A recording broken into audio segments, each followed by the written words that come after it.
श्री राम जी के चरणों में दृढ़ प्रीति करके बाली ने शरीर को आसानी से त्याग दिया, जैसे हाथी अपने गले से फूलों की माला का गिरना ना जाने। श्री रामचंद्र जी ने बाली को अपने परमधाम भेज दिया। नगर के सब लोग व्याकुल होकर दौड़े। बाली की स्त्री तारा अनेकों प्रकार से विलाप करने लगी। उसके बाल बिखरे हुए हैं और देह की संभाल नहीं है। तारा को व्याकुल देखकर श्री रघुनाथ जी ने उसे ज्ञान दिया और उसकी माया को हर लिया। उन्होंने कहा, पृथ्वी, जल, अग्नि, आकाश और वायु, इन 5 तत्वों से यह अत्यंत अधम शरीर रचा गया है। वह शरीर तो प्रत्यक्ष तुम्हारे सामने सोया हुआ है और जीव नित्य है। फिर तुम किसके लिए रो रही हो? जब ज्ञान उत्पन्न हो गया तब वह भगवान के चरणों में लगी और उसने परम भक्ति का वर मांग लिया। शिवजी कहते हैं, हे उमा, स्वामी श्री राम जी सबको कठपुतली की तरह नचाते हैं। तदंतर श्री राम जी ने सुग्रीव को आज्ञा दी और सुग्रीव ने विधि पूर्वक बाली का सब मृतक कर्म किया। तब श्री रामचंद्र जी ने छोटे भाई लक्ष्मण को समझाकर कहा कि तुम जाकर सुग्रीव को राज्य दे दो। श्री रघुनाथ जी की आज्ञा से सब लोग श्री रघुनाथ जी के चरणों में मस्तक नवाकर चले। लक्ष्मण जी ने तुरंत ही सब नगर निवासियों को और ब्राह्मणों के समाज को बुला लिया और उनके सामने सुग्रीव को राज्य और अंगद को युवराज पद दिया। हे पार्वती, जगत में श्री राम जी के समान हित करने वाला गुरु, पिता, माता, बंधु और स्वामी कोई नहीं है।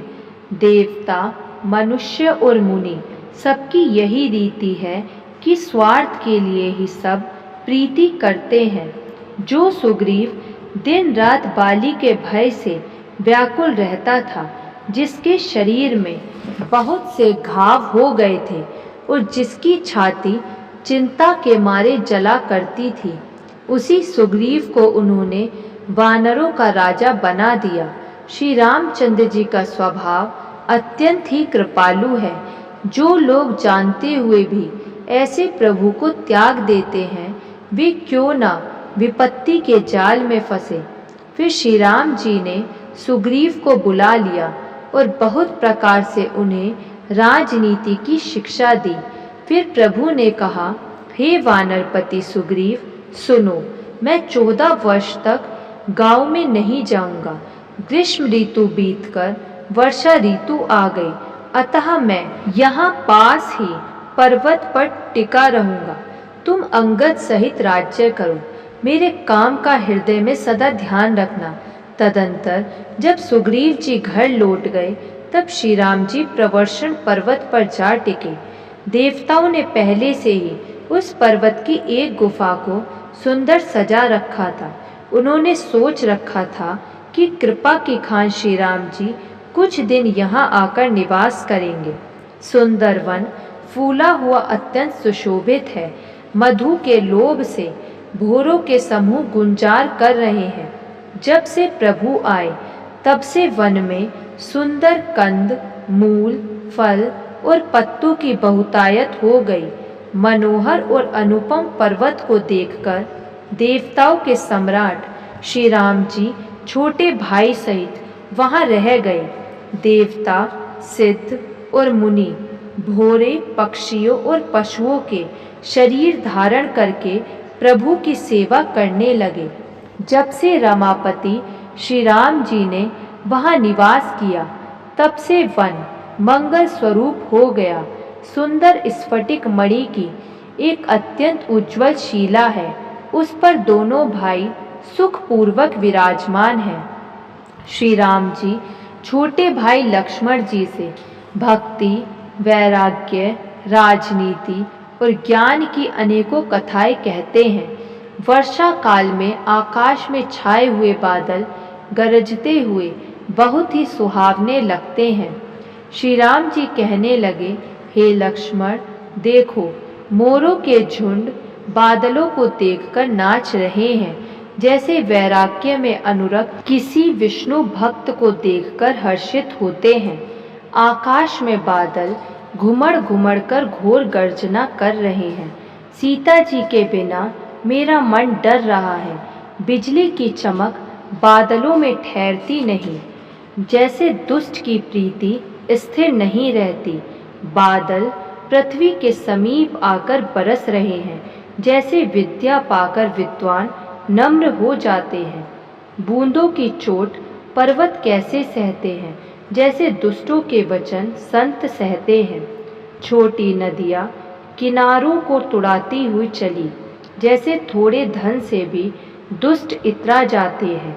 पृथ्वी पर पड़ते ही पानी गंदा हो गया है, जैसे शुद्ध जीव के माया लिपट गई हो। जल एकत्रित हो होकर तालाबों में भर रहा है, जैसे सद्गुण सज्जन के पास चले आते हैं। नदी का जल समुद्र में जाकर वैसे ही स्थिर हो जाता है, जैसे जीव श्री हरि को पाकर आवागमन से मुक्त हो जाता है।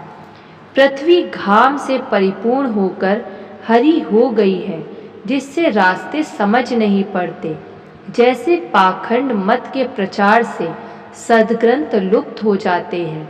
चारों दिशाओं में मेंढकों की ध्वनि ऐसे सुहावनी लगती है, मानो विद्यार्थियों के समुदाय वेद पढ़ रहे हों। अनेकों वृक्षों में नए पत्ते आ गए हैं, जिससे वे ऐसे हरे भरे एवं सुशोभित हो गए हैं, जैसे साधक का मन ज्ञान प्राप्त होने पर हो जाता है। मदार और जवासा बिना पत्ते के हो गए हैं, जैसे श्रेष्ठ राज्य में दुष्टों का उद्यम जाता रहा।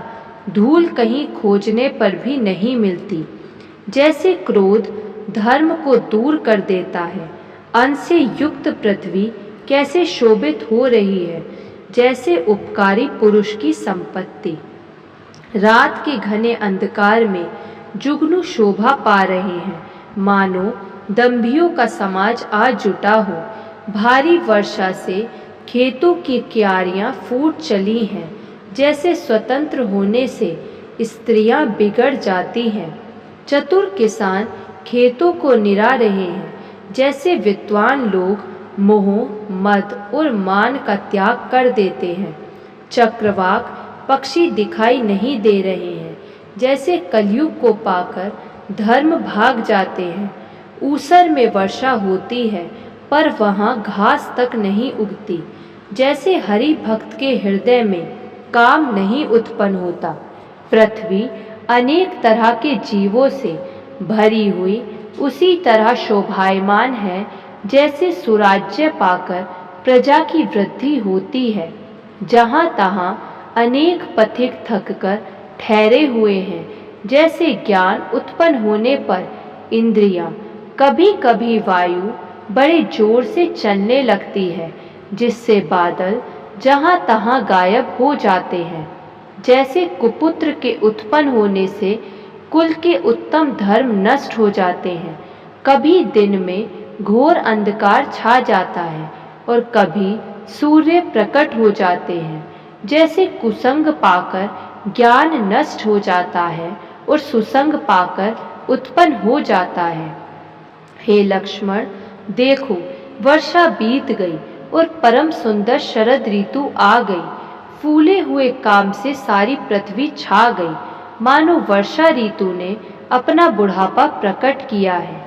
अगस्त्य के तारे ने उदय होकर मार्ग के जल को सोख लिया, जैसे संतोष लोभ को सोख लेता है। नदियों और तालाबों का निर्मल जल ऐसी शोभा पा रहा है, जैसे मद और मोह से रहित संतों का हृदय। नदी और तालाबों का जल धीरे धीरे सूख रहा है, जैसे विवेकी पुरुष ममता का त्याग करते हैं। शरद ऋतु जानकर खंजन पक्षी आ गए, जैसे समय पाकर सुंदर सुकृत आ जाते हैं। न कीचड़ है न धूल, इससे धरती ऐसी शोभा दे रही है, जैसे नीति निपुण राजा की करनी। जल के कम हो जाने से मछलियां व्याकुल हो रही हैं। जैसे मूर्ख ग्रस्त धन के बिना व्याकुल होता है, बिना बादलों का निर्मल आकाश ऐसे शोभित हो रहा है जैसे भगवत भक्त सब आशाओं को छोड़कर सुशोभित होते हैं। कहीं कहीं शरद ऋतु की थोड़ी थोड़ी वर्षा हो रही है, जैसे कोई विरले ही मेरी भक्ति पाते हैं।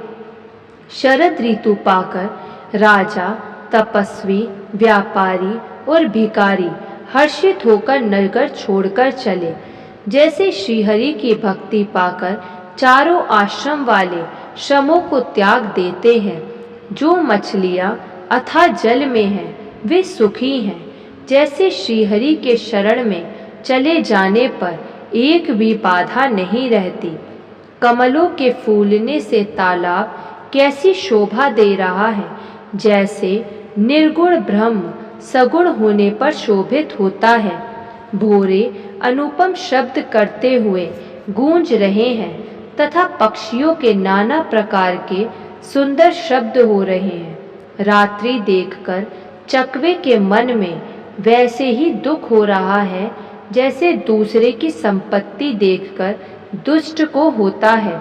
पपीहा रट लगाए हैं, उसको बड़ी प्यास है, जैसे श्री शंकर जी का द्रोही सुख नहीं पाता। शरद ऋतु के ताप को रात के समय चंद्रमा हर लेता है। जैसे संतों के दर्शन से पाप दूर हो जाते हैं। चकोरों के समुदाय चंद्रमा को देखकर इस प्रकार टकटकी लगाए हैं, जैसे भगवत भक्त भगवान को पाकर उनके दर्शन करते हैं।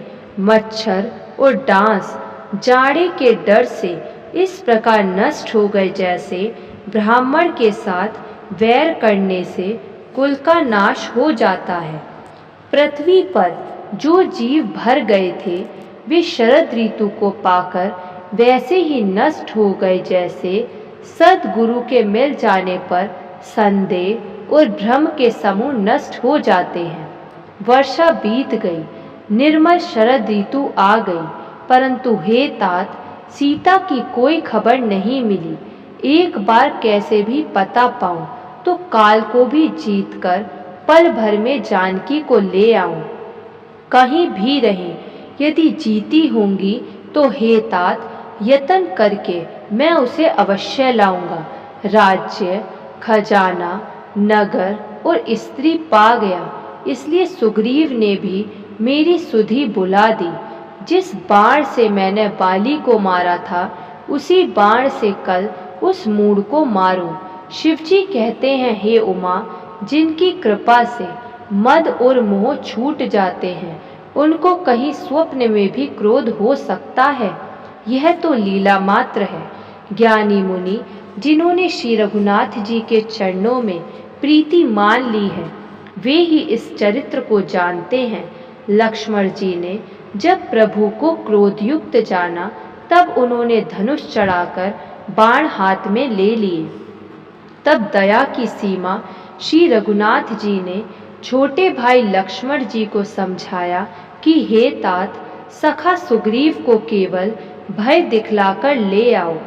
यहाँ पवन कुमार श्री हनुमान जी ने विचार किया कि सुग्रीव ने श्री राम जी के कार्य को भुला दिया। उन्होंने सुग्रीव के पास जाकर चरणों में सिर नवाया, चारों प्रकार की नीति कहकर उन्हें समझाया। हनुमान जी के वचन सुनकर सुग्रीव ने बहुत ही भय माना और कहा, विषयों ने मेरे ज्ञान को हर लिया। अब हे पवन सुत, जहाँ तहाँ वानरों के यूथ रहते हैं, वहाँ दूतों के समूह को भेजो और कहला दो कि 15 दिनों में जो ना आ जाएगा उसका मेरे हाथों वध होगा। तब हनुमान जी ने दूतों को बुलाया और सबका बहुत सम्मान करके सबको भय, प्रीति और नीति दिखलाई। सब बंदर चरणों में सिर नवाकर चले। इसी समय लक्ष्मण जी नगर में आए। उनका क्रोध देखकर बंदर जहां तहां भागे। तदंतर लक्ष्मण जी ने धनुष चढ़ाकर कहा कि नगर को जलाकर अभी राख कर दूंगा। तब नगर भर को व्याकुल देखकर बालीपुत्र अंगद जी उनके पास आए। अंगद ने उनके चरणों में सिर नवाकर विनती की। तब लक्ष्मण जी ने उनको अभय बाँह दी, भुजा उठाकर कहा कि डरो मत। सुग्रीव ने अपने कानों से लक्ष्मण जी को क्रोध युक्त सुनकर भय से अत्यंत व्याकुल होकर कहा, हे हनुमान सुनो, तुम तारा को साथ ले जाकर विनती करके राजकुमार को समझाओ, समझा बुझाकर शांत करो। हनुमान जी ने तारा सहित जाकर लक्ष्मण जी के चरणों की वंदना की और प्रभु के सुंदर यश का बखान किया। ये विनती करके उन्हें महल में ले आए तथा चरणों को धोकर उन्हें पलंग पर बैठाया। तब वानर राज सुग्रीव ने उनके चरणों में सिर नवाया और लक्ष्मण जी ने हाथ पकड़कर उन्हें गले से लगा लिया।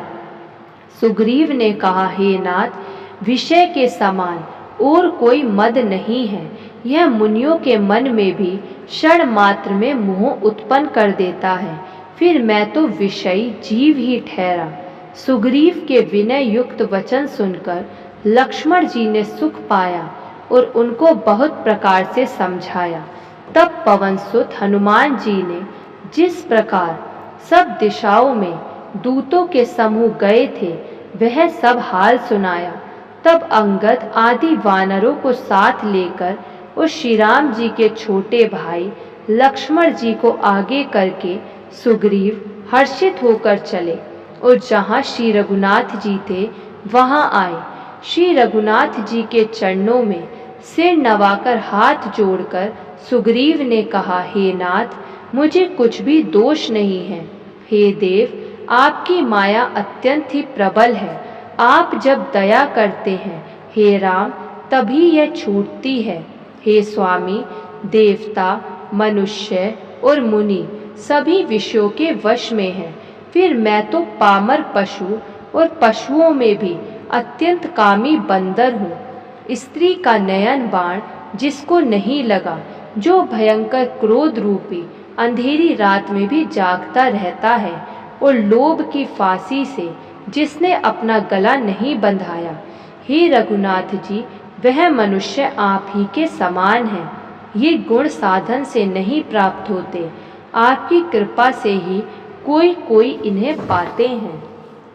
तब श्री रघुनाथ जी ने मुस्कुराकर बोले, हे भाई, तुम मुझे भरत के समान प्यारे हो। अब मन लगाकर वही उपाय करो जिस उपाय से सीता जी की खबर मिले। इस प्रकार बातचीत हो रही थी कि वानरों के झुंड आ गए। अनेक रंगों के वानरों के दल सभी दिशाओं में दिखाई देने लगे। शिवजी कहते हैं, हे उमा, वानरों की वह सेना मैंने देखी थी, उसकी जो गिनती करना चाहे वह महान मूर्ख है। सब वानर आ आकर श्री राम जी के चरणों में मस्तक नवाते हैं और श्री मुख के दर्शन करके कृतार्थ होते हैं। सेना में एक भी वानर ऐसा नहीं था जिससे श्री राम जी ने कुशल ना पूछी हो। प्रभु के लिए यह कोई बड़ी बात नहीं है, क्योंकि श्री रघुनाथ जी विश्व रूप तथा सर्वव्यापक हैं, सारे रूपों और सब स्थानों में हैं। आज्ञा पाकर सब जहाँ तहाँ खड़े हो गए। तब सुग्रीव ने सबको समझाकर कहा कि हे वानरों के समूह, यह श्री रामचंद्र जी का कार्य है और मेरा अनुरोध है, तुम चारों ओर जाओ और जाकर जानकी जी को खोजो। हे भाई, महीने भर में वापस आ जाना। जो महीने भर की अवधि बिताकर बिना पता लगाए ही लौट आवेगा, उसे मेरे द्वारा मरवाते ही बनेगा। सुग्रीव के वचन सुनते ही सब वानर तुरंत जहाँ तहाँ चल दिए। तब सुग्रीव ने अंगद, नल, हनुमान आदि प्रधान प्रधान योद्धाओं को बुलाया और कहा, हे धीर बुद्धि और चतुर नील, अंगद, जामवान और हनुमान, तुम सब श्रेष्ठ योद्धा मिलकर दक्षिण दिशा को जाओ और सब किसी से सीता जी का पता पूछना। मन, वचन तथा कर्म से उसी का उपाय सोचना। श्री रामचंद्र जी का कार्य सफल करना। सूर्य को पीठ से और अग्नि को हृदय से सेवन करना चाहिए, परंतु स्वामी की सेवा तो छल छोड़कर सर्व भाव से करनी चाहिए। माया को छोड़कर परलोक का सेवन करना चाहिए, जिससे जन्म मरण से उत्पन्न सारे शोक मिट जाएं। हे भाई, देह धारण करने का यही फल है कि सब कामनाओं को छोड़कर श्री राम जी का भजन ही किया जाए। सद्गुणों को पहचानने वाला तथा बड़भागी वही है जो श्री रघुनाथ जी के चरणों का प्रेमी है। आज्ञा मांगकर उस चरणों में फिर सिर नवाकर श्री रघुनाथ जी का स्मरण करते हुए सब हर्षित होकर चले। सबके पीछे पवन सुत श्री हनुमान जी सिर नवाया। कार्य का विचार करके प्रभु ने उन्हें अपने पास बुलाया। उन्होंने अपने कर कमल से उनके सिर का स्पर्श किया तथा अपना सेवक जानकर उन्हें अपने हाथ की अंगूठी उतार कर दी और कहा, बहुत प्रकार से सीता जी को समझाना और मेरा बल तथा विरह प्रेम कहकर तुम शीघ्र लौट आना। हनुमान जी ने अपना जन्म सफल समझा और कृपा निधान प्रभु को हृदय में धारण करके वे चले। यद्यपि देवताओं की रक्षा करने वाले प्रभु सब बात जानते हैं, तो भी वे राजनीति की रक्षा कर रहे हैं। नीति की मर्यादा रखने के लिए सीता जी का पता लगाने को जहाँ तहाँ वानरों को भेज रहे हैं। जय श्री राम।